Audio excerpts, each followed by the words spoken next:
I'm going to be thinking out loud about community or something like that. This is again inspired by this same video by Luke Smith from yesterday's video in Spanish.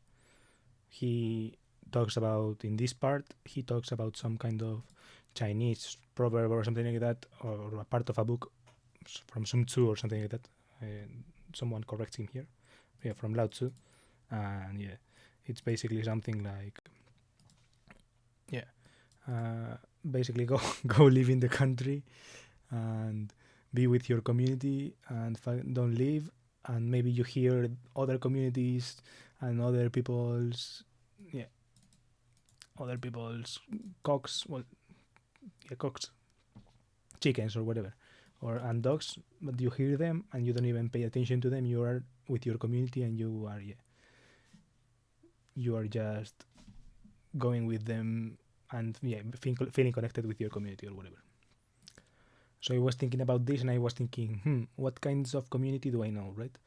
And the first community that I thought of was kind of this Valorant community, like the community of the game Valorant. And I was thinking that some people are connected and they like the community that appears there and stuff like that.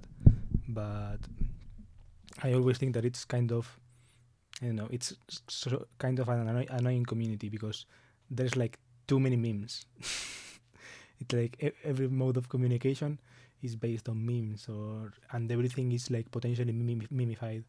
And in the replies of every like celebrity or whatever of the community, there is always some kind of sheesh type of meme or something like that. That, I don't know, gets annoying to me. Another community that came to mind was the car community that I talked about. Well, the kind of the Spanish car scene that I talked about in my what I don't like about scenes video.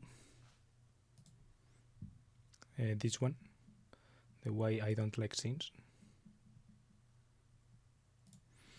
And yeah, I don't really remember exactly. I could pull it up. Yeah, I pulled it up and I basically said that it feels cliquey, like everyone is just hanging out with the same people and that kind of stuff, and that it's not open to people who care about the thing if you're not a member of the group in the first place or something like that. And that was basically some kind of community that I also felt was strange. Another community that came to mind, well, that's more maybe a community of communities or something like that, is what's called like TPOT on Twitter, that I would say I'm a part of. Basically, I see these tweets in my timeline, and I suppose I contribute to those as well. And yeah, basically, it's some kind of community that the funny thing is that because it means this part of Twitter, it's basically if you are there to witness it, it basically means that you are by inclusion part of the tweet of that. You are that part of Twitter as well, right? Because it says this part of Twitter, so when you say it, you automatically get in with it, right? Or it being called in group is like kind of the same kind of joke, I guess, or whatever. So yeah, what I like about that is that it has that kind of self-inclusive element in it. But yeah, actually it's not one community, I guess. It's just many people that are kind of adjacent to each other or something like that. And yeah, I like that. I like the dynamic, and that's why I spend so much time on Twitter or something like that. But yeah, it's not like the end-all, be-all community, I guess. I don't really know what I wanted to say in this video, actually. I forgot. I had these first ideas, but these first ideas that were technically inspired by the dude, but I don't even remember exactly where. Because he had some videos, that are basically like very real life focused, right? That say, well, real life isn't the only thing that matters or something like that, right? And yeah, in a sense, I get it. But I'm also wondering, I always have these kind of thoughts in my mind of, okay, but actually, could it not be true? Like, could something be online first, real life second, and still feel like a true community, or where you feel like involved and stuff like that?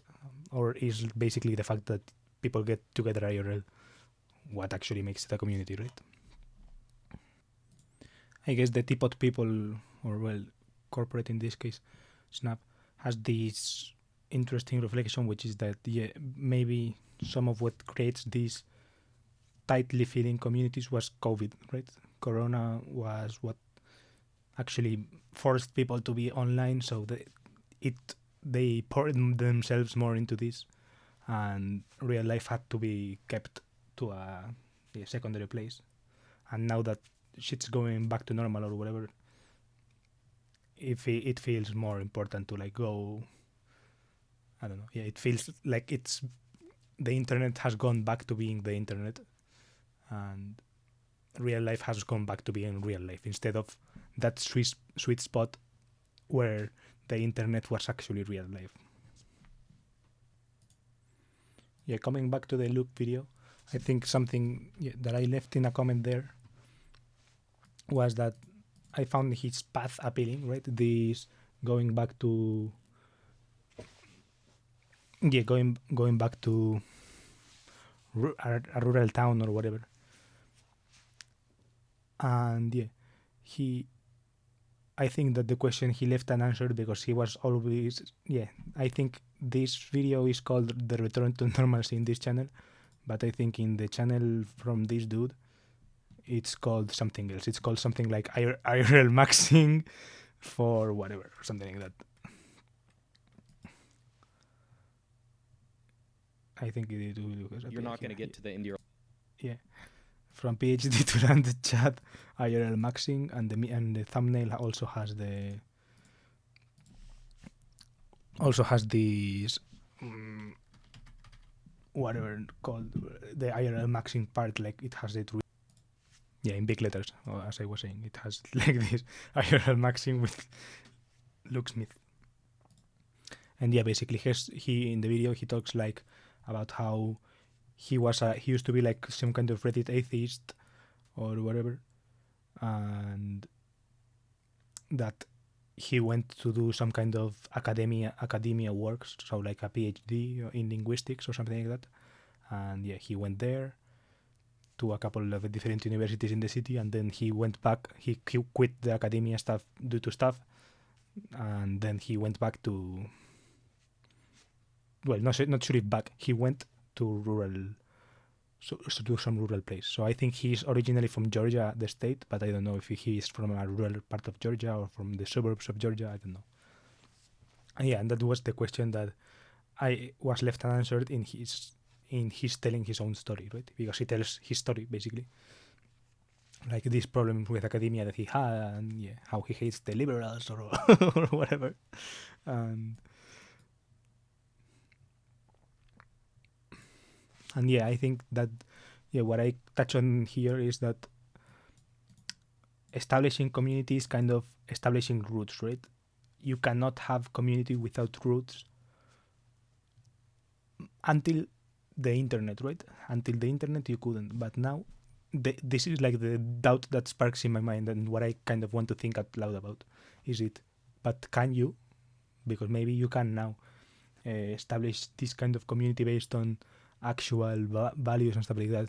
Maybe Balaji talks about it in like his network state book, or that kind of community, that kind of online community can happen, and they can even become as powerful as a state one day, or something like what he calls a state in the cloud, right? You can start a state from the cloud, like Israel or something. He talks about Israel like it's a state that started from the cloud. They made a book that talked about why Israel should exist or something like that, and then they kind of had some kind of different lands available, and they chose the Palestinian this kind of land, the Cisjordan, I think it's called in Spanish, Cisjordania, whatever, the West Bank they chose, right? And I don't know much more about I don't know what else to say besides that I have these thoughts on my mind, And if you have any more thoughts on this, feel free to continue to comment them below, or feel free to watch these videos if you want to see what else I'm thinking about. And